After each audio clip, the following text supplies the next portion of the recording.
మాతృదేవోభవ.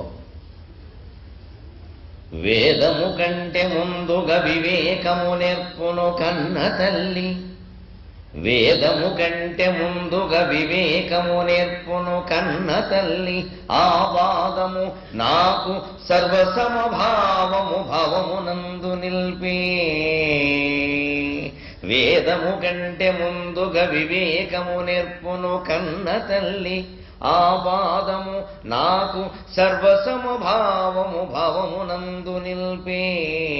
ఓం నాదశిఖగ్రసీమయగు నా జనయిత్రిని కొల్చినంత, ఓం నాదశిఖగ్రసీమయగు నా జనయిత్రిని కొల్చినంత, ఏ భేదములేమి నిల్చునిక, ఏ భేదములేమి నిల్చునిక, వేదములౌను సమస్తవాదముల్